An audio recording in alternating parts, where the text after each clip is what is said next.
Okay, so I think we're about ready to get started. So our next speaker is Michael LANZETTA. He's from Seattle, and he's going to tell us about containing the chaos.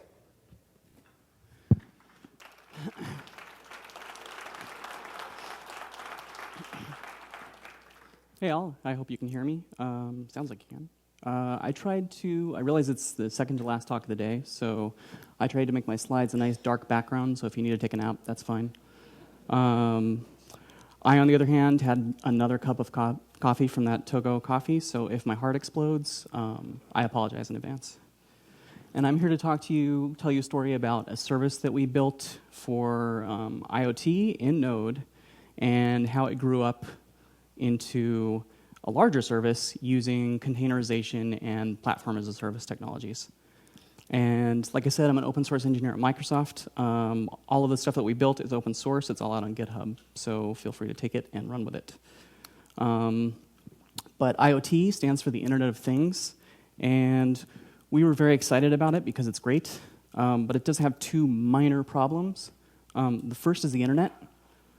TCP is stateful. It's a good connection technology. The problem is a lot of devices are pretty flaky, so they'll drop connections pretty often. UDP is packet-based, so it's a little bit better for like these kind of low-powered, flaky connection devices. But packets can be lost. They can be delivered out of order. Security is necessary, but it's also expensive. It takes a lot of dev time, and it also is expensive perf-wise. That can be a problem. Scaling up to deal with the kind of traffic that you have in the internet is also a problem. There's a lot of messages coming in, and scaling to handle that level of traffic can be a problem. Servers go down. They catch fire. There's lots of wiring everywhere. It can generally be a problem. So that's one of the problems with the Internet of Things. The other is things. Every device that's out there has different levels of capabilities. They have different memory footprints. One of the devices that we first started to use was this V1 of the Tesla. We were very excited because it was running Node. The only problem is it was running Node, which meant that it actually compiled down to Lua, which meant that things like Lodash wouldn't work. So it was not really functional for us. A lot of devices have their own set of problems. They're low-powered, so you might need a hub in your home, and that hub can basically be its own vector for attack. The devices themselves can be a vector for attack, like you saw with the fridge that became a spam bot, or the printer that got hacked to catch fire. That guy actually came and talked at our office at one point, and it's really kind of freaky. Don't let him ever talk to you because it scares the crap out of you. So in this presentation, I'll solve all of these problems. Well, maybe most of these problems. Well, actually really only some of these problems. It turns out that a lot of these problems are really difficult to solve and actually are going to require IoT changes. They're going to require changes from the IoT vendors, potentially new protocols, and a lot of education of both the builders and the consumers in the space. So really, I'm going to focus on the pieces that we do solve and leave the rest as an exercise to the reader. So Nitrogen.js is our IoT solution, and really it's our other IoT solution. And it has a few core features. It runs anywhere and everywhere. The cloud's there because it can run on any cloud. It's not Azure-specific or Azure-specific even. It'll run on AWS. It'll run on your own home servers, whatever you want. It supports a bunch of different common protocols, so it kind of solves the question of how your devices talk to the servers. So it supports, say, MQTT and a few other things. It can write to a bunch of different destinations, so it solves the question of how do your devices get data to where you can actually use it, because it can write out to Mongo, it can write out to Azure Tables, it can write out to a bunch of different queues, like Event Hub or Cupid. And it's interface-driven, so it's interface-based implementation. So if it doesn't support what you want, it's relatively easy to add support for it. And the things that it kind of deals with at its core, I mean, it deals with the transport and messaging, but it also deals with device identity, the registering of devices, the batching of device registry, so if you need to register, say, 10,000 devices, and permissioning for both devices and users. So, hey, I can see my fridge, and I can figure out where it's going. And it's free, as in beer and as in Murica. It's fully OSS. MIT licensed. So it's a very permissive license, and feel free to take it and sell it, I guess. I guess we're fine with that. This is the nitrogen architecture, and this is really from the before times. And I'll explain why I'm using an old architecture later in the talk. But that's one of the motivators of the talk, actually, is how this architecture changed based on what happens. And so if you look at kind of how it was structured is you have these devices, and they come in and talk to this registry and get provisioned, and then they can send information up using MQTT or REST to this ingestion service. And then you have applications that come in and say, hey, I want to know what devices are in the system, and the registry service will tell them the devices that they're allowed to see, and then they can basically ask for information about those devices. And so applications can range from a bunch of different things, from just kind of these consumers that write it out to Mongo or write it out to queues, to user-facing portals where you can actually see, hey, these are the 3 water heaters in my house, or my fridge is still where I left it. And so we have this portal called Oxide, which we built as kind of a surface layer for something that you can use to build on top of if you wanted your own custom portals. And it was built using Ember CLI, which my colleague says is great. But he also thinks JavaScript is the best language out there, so his judgment is obviously a little bit impaired. I still don't quite understand Ember, but I believe him. So our use case that we're using is car telemetry, and the reason that we're using car telemetry is because we actually are using nitrogen internally for a lot of different things, but car telemetry seemed like a good case because it scales out really well. We have a lot of cars that are out there that we can use. That data can be used for a lot of different things. It has geo information. It has time information. It has things that you can use for kind of predictive analytics scenarios. And the other important thing is we had a client who wanted it, so that was also useful. I guess I'll let you keep watching. I love this video.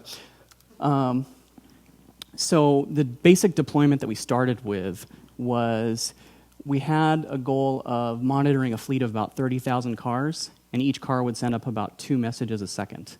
And we expected around 37% peak concurrent utilization of the fleet, which seems really like an oddly specific number, so I'm guessing that the client gave it to us, so it's probably a lie.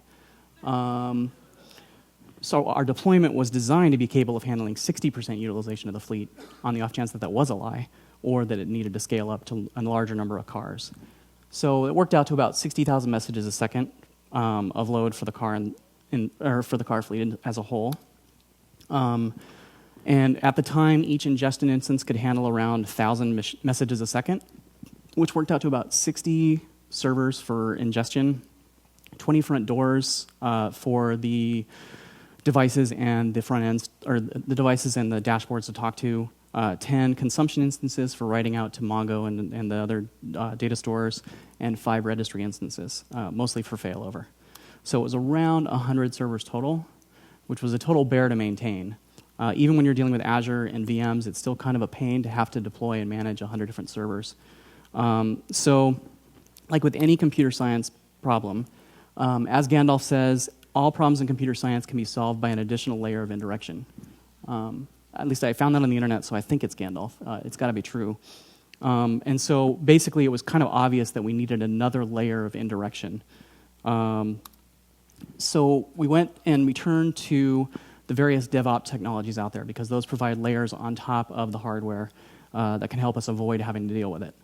And we looked at a lot of the different ones that were out there, and we settled on these 3, which kind of stack.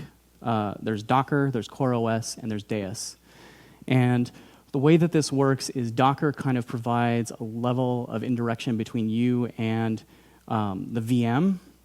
So instead of actually running a VM, what you're doing is you're running these things called containers.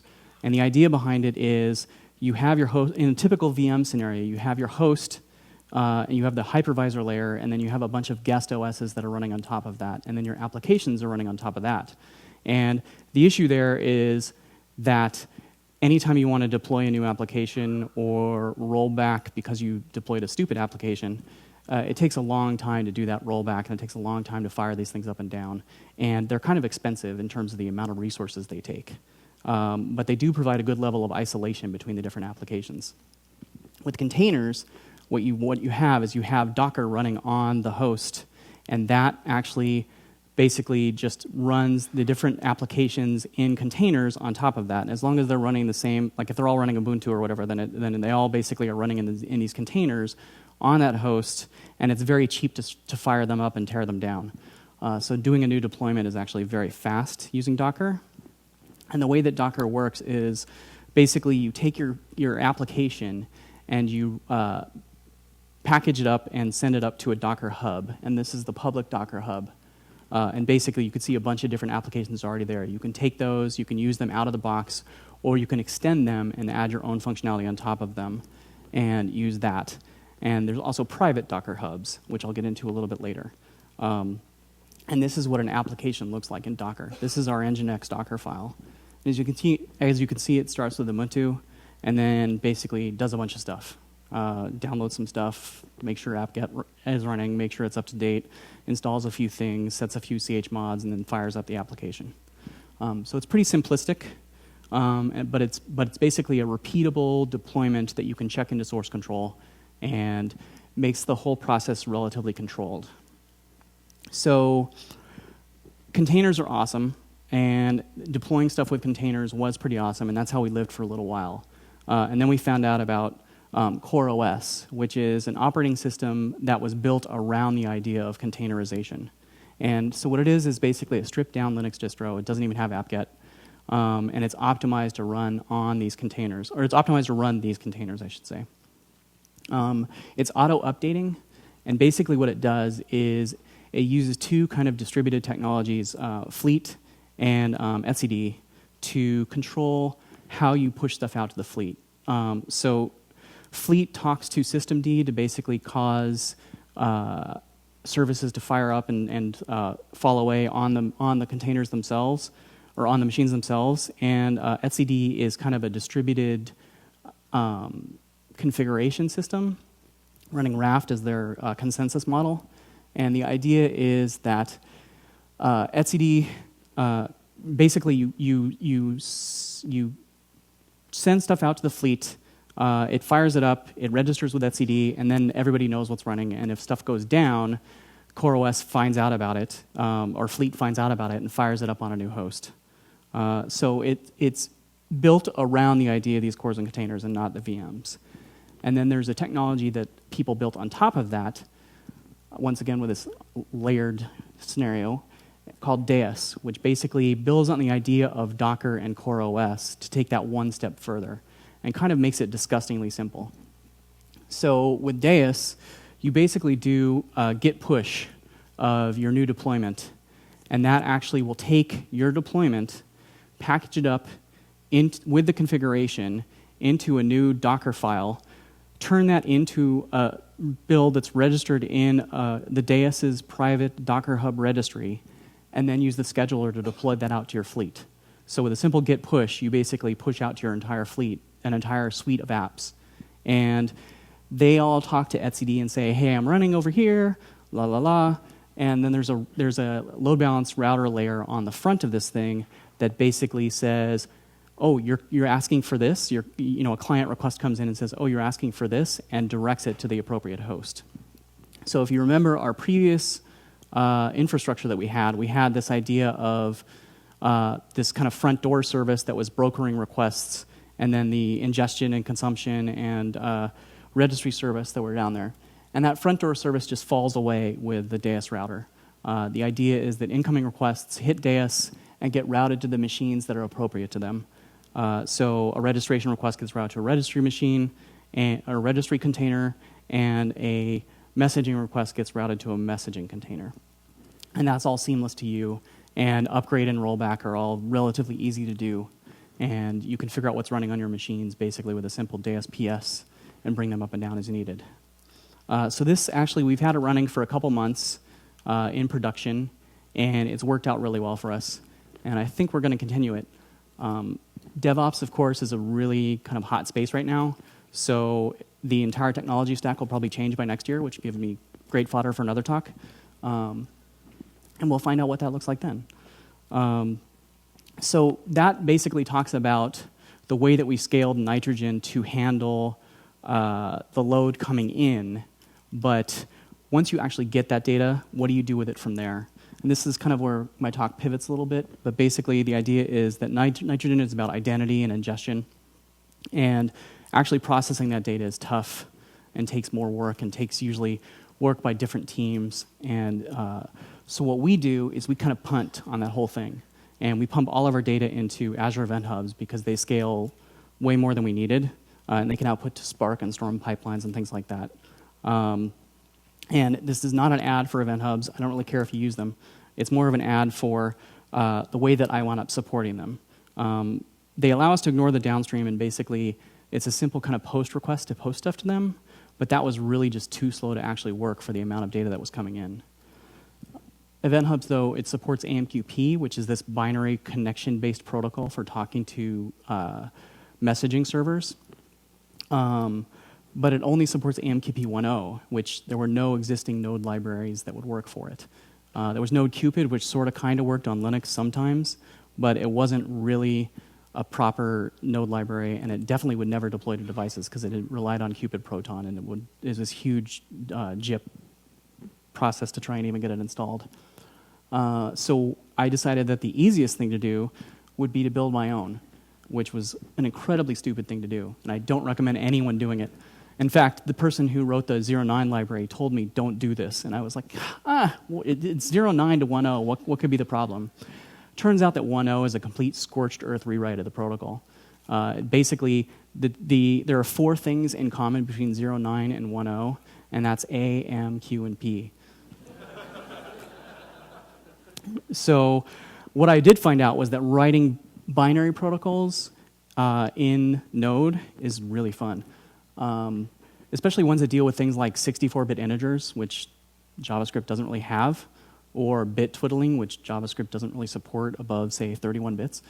And then keeping track of buffers was kind of a nightmare. I would like to give a shout out to whoever wrote the BL package on NPM, because that's super useful. It's buffer lists. It allowed us to actually kind of make this a lot easier. And then for the 2.0 version of the library, we're going with a fully permissified library using Bluebird. And promisifying in the face of failures is kind of new to me. I'm not sure how to do it. So what we're doing is kind of eventing in that case. I'm still not sure that's quite right. Debugging binary protocols in Node is even more fun. You wind up looking at a lot of screens that look like that, where the bottom part is just a bunch of hex, and you have to figure out how to parse it. I also don't recommend doing that. There's a great program out there called Wireshark that helps out with things like that, and they actually have an AMQP parser if you want. That makes that a lot easier. And this is why this library is great. It has no native code dependencies, so it's just kind of pure Node, which we needed because we need to run on really difficult devices, like these really small machines that would only support Node and wouldn't necessarily support strange C libraries that people had written. We also needed to run on even more difficult devices, like Windows boxes. So this basically allowed us to do that pretty easily. For 2.0, we're going, like I said, we're going with a fully permissified API using Bluebird, and then eventually, hopefully, ES6. We have a policy-based configuration. The idea there is that you can take these, I'd say probably like 30,000 different options for connecting to an AMQP server, and have kind of standard policies for the different types of servers, and then just override them where you need to. So you can kind of use it dumb, or you can go deep and go, hey, I want to flow control like crazy, and I want to do really strange things. And you can do that with just minor overrides to these policy classes. So we want you. Nitrogen, right now, it supports MQTT, Mongo, Azure Tables. It should support more. And so if you wanted to help us add things, that would be fantastic. AMQP, the library right now, supports QPD, ActiveMQ, RabbitMQ. More testing would be great. Even if you just want to use these systems and complain about them, that's totally fine with us. Just complain right to me or complain in the issues page. There's still more work to do, and we'd love feedback. So some of you may be asking why we didn't use the Azure IoT Suite, and others of you are probably asking, what is the Azure IoT Suite? And there may be a few of you asking, what is Azure? The reason we didn't use it when we started out, there were kind of two reasons. One was we wanted something that was kind of agnostic to Azure, that would run on a variety of platforms, but could also drive data into Azure if you wanted to use that for further processing. And the other reason, which is slightly more important, is that it didn't exist. And the reason we're not using it now is because it still doesn't kind of exist. It's like mostly there, but not quite. And so what we're doing, though, is we actually have a close relationship with the Azure IoT team and are responsible for basically giving them feedback as they go. And we've made sure that, for instance, they're prioritizing their Node libraries over other libraries for other languages, because we know that that's kind of the future of this whole Internet of Things space. And as it makes sense to incorporate their stuff, we will. So I do think they have things to offer, but Nitrogen will run anywhere, so that's one of the reasons we like it. So that's really the gist of my talk. If you want more information, the links here to the main sites, to GitHub for both Nitrogen and the 1.0 library, and these slides. And down below, as you see, AKMS Cascadia, that's actually the link to the slides. You could find all these links on there. And like I said, I'm a Microsoft open source engineer, which when I actually started on this team was kind of a rare bird, and now that they've open sourced .NET, it's a little bit more common. But there's a great post on what it means to be a Microsoft engineer, or Microsoft open source engineer, up there from a colleague of mine. My blog, my GitHub, and my Twitter. If you want to get in contact with me, even if it's just to send me hate mail, that's totally fine. So anyway, I'd like to thank you all for listening to me, and have a good rest of the conference.